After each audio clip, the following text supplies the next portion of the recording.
It is another gorgeous day in Amarillo. It's finally getting warm. It's like 70 something degrees out. Anyways, we're back working on the Mustang.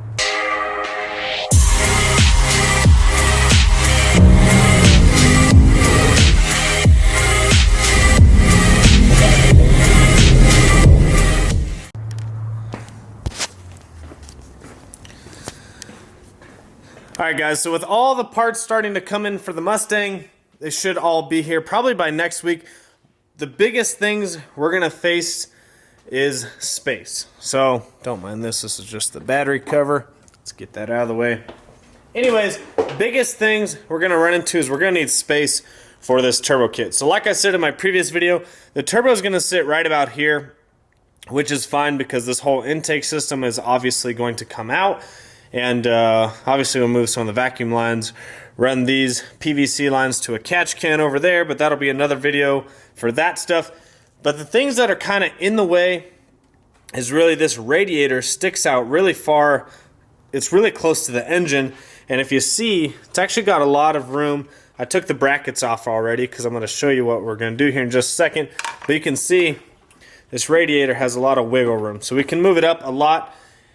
Another thing is the overflow expansion tank for the coolant is very large and very much so in the way. So I'm kind of going to map this out for you guys so you can kind of tell what the heck I'm talking about here. So our turbo is going to sit here, which means the cold side pipe that comes off the throttle body is going to have to go this way and route to the front mount, which will be down here. Don't know which hole we're going to go through yet, but it's going to be one of these two holes. And what's going to get in the way is, if you see it, throttle body's right here. Right when that pipe curves, it's going to hit that expansion tank. So this has got to go. So what I'm going to do, first thing I'm going to do is I'm going to move this radiator forward as far as we can. So I took the radiator brackets off, and they sell these brackets already, but I figured why not just cut the stock ones and then drill new holes, save us about 70, 80 bucks. And then down the road, we can always upgrade those to some nicer ones. But for now, for time's sake and for money's sake, we're just gonna cut these stock brackets and we're gonna utilize those as best as we can. Okay, I figured out what was holding us back. So the condenser up here is actually hitting this plastic piece. So I put it under that. So when you move it under, now look how much farther forward the radiator can come. So now the radiator can sit all the way up here, and look how much more room that gives us. So before, it was sitting about here. When we get this forward as far as we can, we've got all this extra room. Then, once we get this sucker out of the way, we're going to have a ton of room. So, what we want to do is pull this forward as far as we can, and then we'll put the brackets on and kind of line up where we're going to cut this. I've got these marked. I'm going to make sure they are the same length, and then we're going to cut them and drill some holes for them.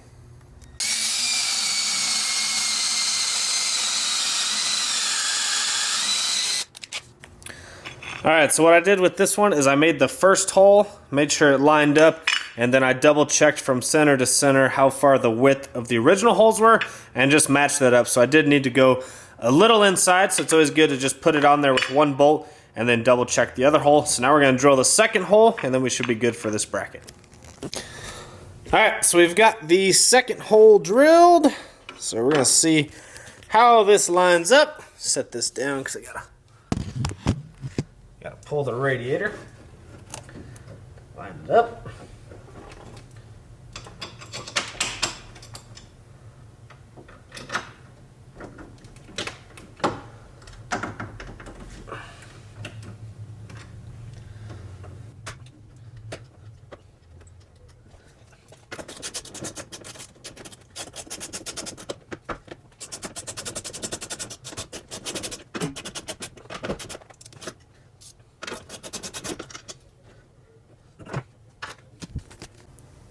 Alright, so I've got to move the hole just a little inside, which is not too big of a deal because then it just gives you actually a little bit of adjustment. So you see the stock one, there's a little bit bigger hole on one side than the other, which allows some adjustment. So that's pretty much what we're going to do on this one.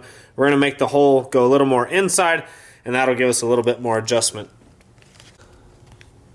Alright, so we made the hole a little bit bigger, so now we've got the bracket on there nice and snug. Drill the holes for the second one. make sure it's all lined up. But look how much more room. That's going to give us a ton of room. And then once we get the radiator moved up, we'll kind of check all the lines, make sure nothing's tugging. That way none of the lines wear, you know, faster than they should.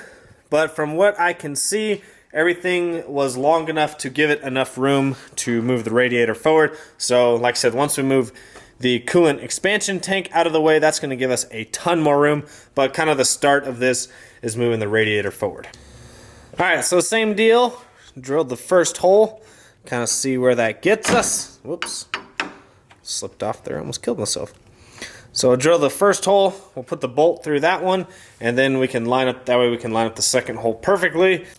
All right, so I was actually able to mount these the normal way without flipping them upside down. I just had to use my drill to get them tight enough, but they are super snug now, and they're actually sitting the correct way, which is nice.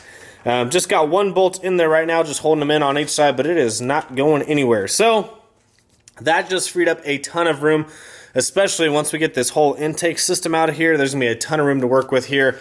Now, the next thing that's kind of in the way is this overflow coolant expansion tank. I did order, well, I didn't order, but I'm actually bidding on a used Moroso one. If that one falls through, what I'm gonna do is get a smaller one that's more like a cylinder shape, kind of looking like a catch can. And we'll either mount it somewhere back here or move it off to the side somewhere. So what I can also do, there's also a few options. I can move this fuse box. I've seen it down under the fender here, get under the headlight. You move the washer fluid reservoir out of the way and you can actually mount the fuse box right there. And they actually used to sell a kit, but that company is no longer around. So I would just have to make a little bracket for it and extend some wires. We could either move that, or what I'm thinking is when we get the intake system out of here and the turbo sits somewhere about right here, we've got this little corner that's got a little bit of space over there. So possibly we could put a smaller coolant expansion tank over there. But it does need to be up high, so that kind of limits the places we can put it. But like I said, if I get a small cylinder-shaped one that kind of looks like a catch can, there's a lot more places it can go. This thing is freaking ugly, first of all. And second of all, it's massive, and it's just in the way. And like I said, the problem is that even with moving this radiator up probably about 2 inches, the pipe, it's going to come right here. I think that's too sharp of a bend to make. So even if this was smaller, I think that would help out a lot. But that's still a really sharp bend to make. And we don't want to be restricting flow coming off the throttle body. So that's our options. What I'm going to do right now is I'm going to remove the front bumper support so that I can give us some room once the front mount comes in, so we can start aligning that, because it should be here Monday. I just tracked it. But what I need to do is move this whole harness up. And what I've seen Austin from STM actually showed me, I talked about in another video, is he actually hung it up here. So he drilled some holes and was actually able to use the normal plastic clips that are already attached. So that's what I'm going to do. I'm going to unclip this, and we're going to hang it up top, and then we'll get the front bumper support out of the way. All right, so here is the harness I was talking about. You simply just take one of these little handy-dandy clip tools and just pop these plastic clips out. There's another sensor that's underneath the bumper support. You want to take that out also. So now what I've got to do is actually unhook the radiator and push it back, because I need to get this big harness on top of the condenser.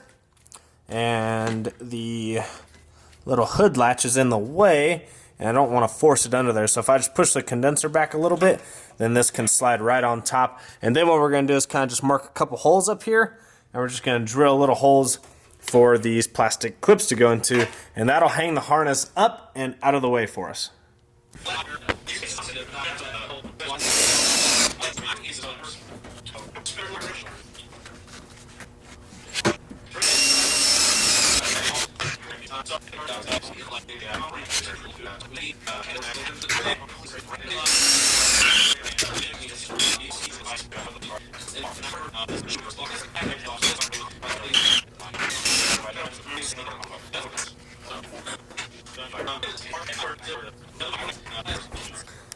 Alright, so we've got the harness tucked up under there. This plug was for those little fins that were up here. We're no longer using that.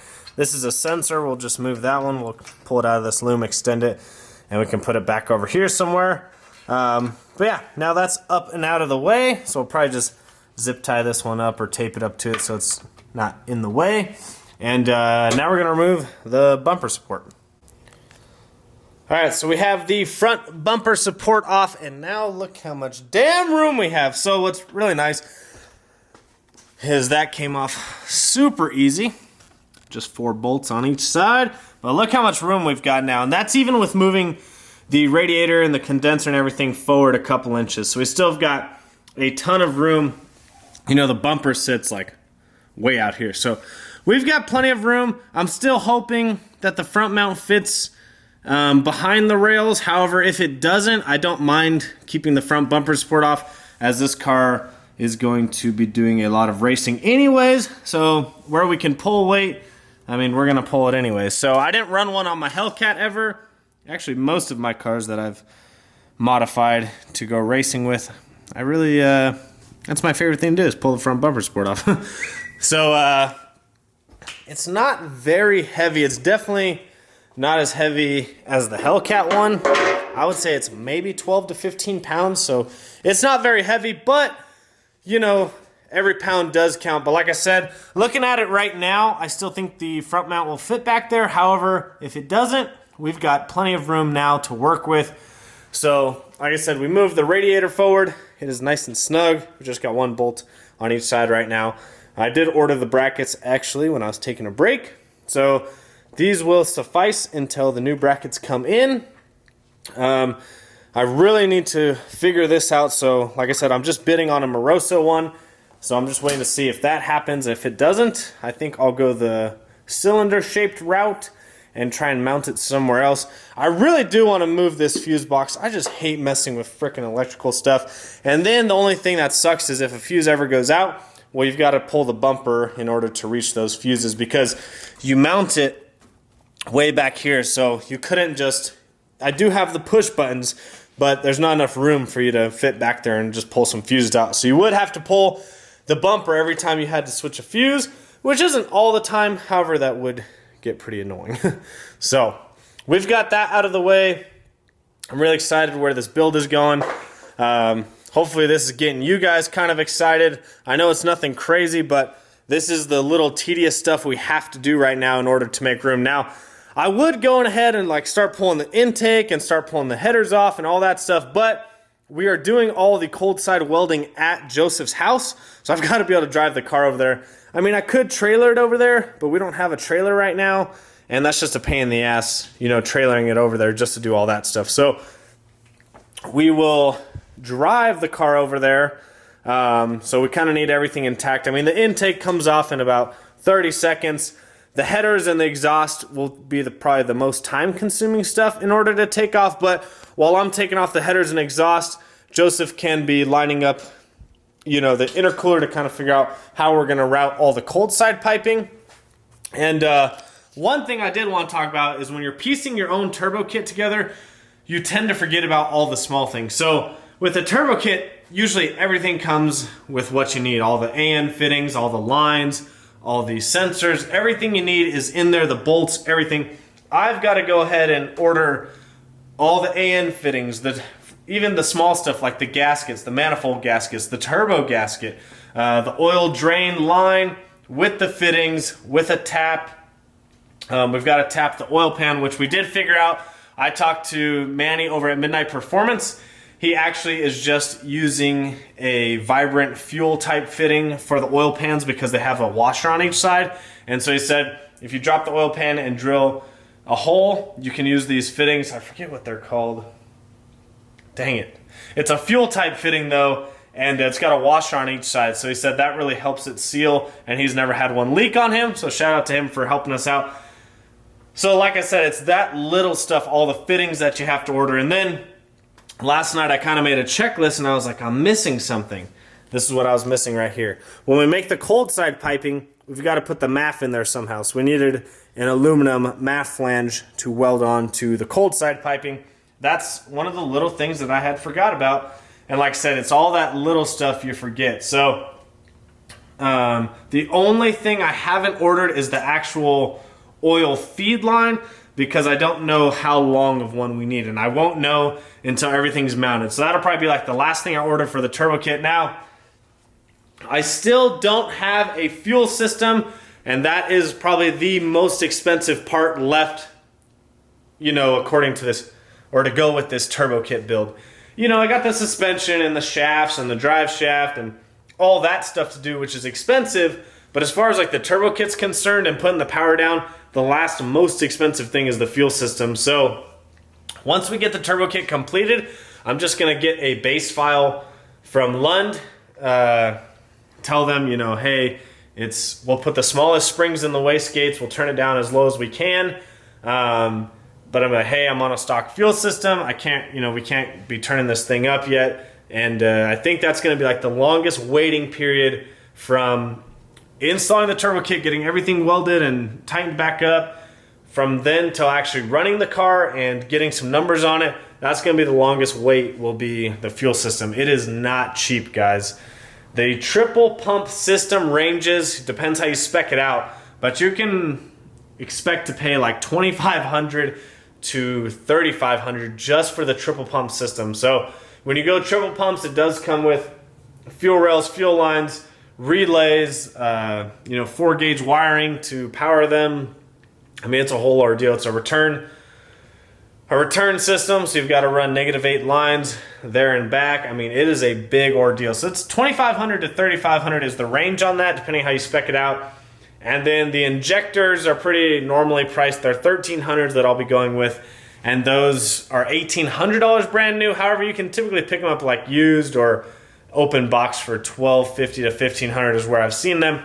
So once a deal comes on those, I'll pick them up. But man, the fuel pump system is what's really going to hold this build back. So hopefully, you know, by the time we get the turbo kit on and all that stuff going, I will have saved up some money. But I am going to Vegas in April, so that takes some funds away from the car. But if I don't have things to do the car and I'm trying to save up, you know, we'll have the wheels and tires. I'll probably have springs, some of the cheaper things that we can be working on the car with. And then, you know, it's just a matter of coming across a good deal on a fuel system and just having the funds available. So, like I said, that's going to be like the last thing that's going to hold us up. I think I've mentioned it slightly in one of my videos, but just want to give you guys a full explanation. So really today's video, all it was doing was I really wanted to open up some room before everything starts coming in. I knew I was going to move the radiator forward, so I wanted to do that now because the intercooler comes on Monday, so we can size up the intercooler and actually make the brackets for the intercooler so the intercooler can be mounted sometime next week before we go to 2K, because the intercooler will be in, so we can kind of set it, mount it, build the brackets for it, because we'll need to build brackets for it, and then that can be set. And so I wanted to make sure the radiator was where it's going to be and everything was out of the way that can be out of the way. And now we can just line that up and make some mounts for it. And then when we get back from 2K, I'm really hoping that the hot parts kit is in, because that's the only other thing I'm waiting on that I haven't got shipping confirmation on. I've gotten shipping confirmation on the intercooler, and it's coming Monday, so that's how I know that we can work on that next week. So hopefully next week we'll get the intercooler mounted, and yeah, and then after 2K, we'll just start steamrolling with it, because I'm guessing if not next week, definitely the week after 2K, the hot parts kit should be in. So, and that's when we'll really get going on the build. It'll probably take a week. Joseph and I figure probably like a week, going over there a couple hours every night after work, and then maybe on that weekend finishing some things up. But essentially, once the intercooler's mounted, as long as the exhaust manifolds, crossover pipe, and all that stuff lines up, which it should because it's for this car, as long as we don't run into issues with that stuff, all we've got to do is run a cold side pipe from the throttle body this way. We'll have to put a flange for the MAF somewhere, and then put a blow-off valve flange somewhere also. Run it down to the intercooler. It'll hook up on this side, and then on this side of the intercooler, we'll have a small pipe come up and attach to the bottom of the turbo for the other side. And turbo should sit this way, facing out. And so the exhaust is going to go this way.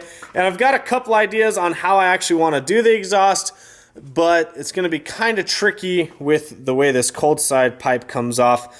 you know, if the exhaust has to go under it or if it can just go over it. So that's something we got to figure out.